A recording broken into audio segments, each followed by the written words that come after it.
প্রতিবেশী দেশ বাংলাদেশকে তাদের হাতের মুঠোয় থাকতে চায়, কিন্তু এটা কি সম্ভব হয়? এটা কখনোই সম্ভব হয়। মনে হচ্ছে আমরা বোধহয় তাদের একেবারে প্রজা।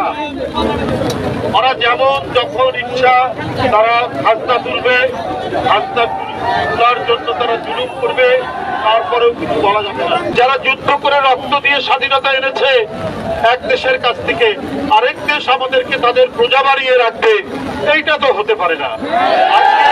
আজকে 15-16 বছর বিনা নির্বাচনে, কারণ শেখ হাসিনা ভারত আমাদের পানি নিয়ে যাবে এর বিরুদ্ধে প্রতিবাদ করবেন না। ভারত আমাদের সীমান্তে বাংলাদেশিদের হত্যা করবে, শেখ হাসিনা সেইটার কোনো প্রতিবাদ করবেন না। একের পর এক আমাদের ধান কেটে নিয়ে যাবে, শেখ হাসিনা নতজানু থাকবে। এই কারণেই দিল্লির অত্যন্ত প্রয়োজন ছিল আপনার শেখ হাসিনা। কিন্তু বাংলাদেশের মানুষ শেখ হাসিনার এই দুঃশাসনকে বাংলাদেশ থেকে ঝেড়ে মুছে বিতরণ করে দিয়েছে, সরিয়ে দিয়েছে। কিন্তু ভারত কিন্তু তাদের দুঃখ ভুলতে পারছে না। বাংলাদেশে যাতে এক ধরনের সাম্প্রদায়িক দাঙ্গা তৈরি হয় সেই চেষ্টাও করেছে, কিন্তু পারেননি। আমাদের সম্প্রীতি, হিন্দু মুসলমান বৌদ্ধ খ্রিস্টান সম্প্রীতি এত অটুট যে ভারতের প্রচারণেও এই সম্প্রীতি, এই বন্ধন এটা ভাঙতে পারেনি। বন্ধুরা আমার, আমি আপনাদের সামনে আরেকটি শুধু কথা বলতে চাই। 21শে আগস্ট বোমা হামলা, এইটা ছিল একটি আন্তর্জাতিক ষড়যন্ত্র।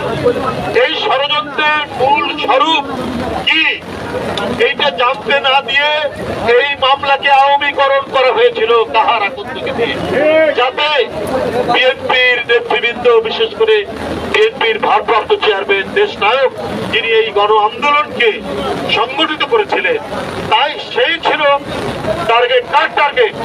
শেখ হাসিনার প্রভুদের টার্গেট, শেখ হাসিনার টার্গেট। আমরা এটার বিরুদ্ধে তীব্র নিন্দা প্রতিবাদ জানিয়েছি। আমরা জানতাম এটা একটা চক্রান্ত করে বিএনপির ভাবমূর্তি নষ্ট করার জন্য করানো হয়েছিল।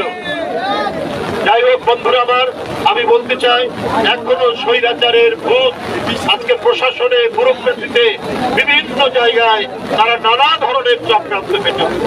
আজকে মাঠ পর্যায়ে শেখ হাসিনার যে সমস্ত অপশাসনের যারা দোষক, তারা কি করে টিকে থাকে, বিভিন্ন আপনার মূল জায়গাগুলোতে প্রশাসনে। আমরা বারবার শুনি একটি সিভিল কু করার চেষ্টা করা হচ্ছে। এত দেরি হয় কেন? আজকে প্রশাসনিক মাঠ সাজাতে, আজকে বিভিন্ন পদক্ষেপ নিতে এত দেরি হচ্ছে কেন? যাদেরকে দীর্ঘদিন পদবঞ্চিত করে রাখা হয়েছিল তাদেরকে আজকে পদোন্নতি দিয়ে তাদেরকে মাঠ পর্যায়ে কেন পাঠানো হচ্ছে না? এটা এক গভীর চক্রান্ত এখনো চলছে বলে অনেকে বিশ্বাস করে। আমরা অন্তর্বর্তী সরকারের প্রতি আহ্বান জানাই, আপনারা দ্রুত এই বিষয়ে পদক্ষেপ গ্রহণ করুন। কারণ শেখ হাসিনার ভূত, শেখ হাসিনার আত্মা এখনো তার সাজানো প্রশাসনের মধ্যে রয়েছে। অতএব এই ব্যাপারে দ্রুত পদক্ষেপ নিয়ে আপনার প্রশাসন থেকে, আমলাতন্ত্র থেকে, পুলিশ থেকে, অ্যাডমিনিস্ট্রেশন থেকে এদের ভূতকে তাড়াতে হবে।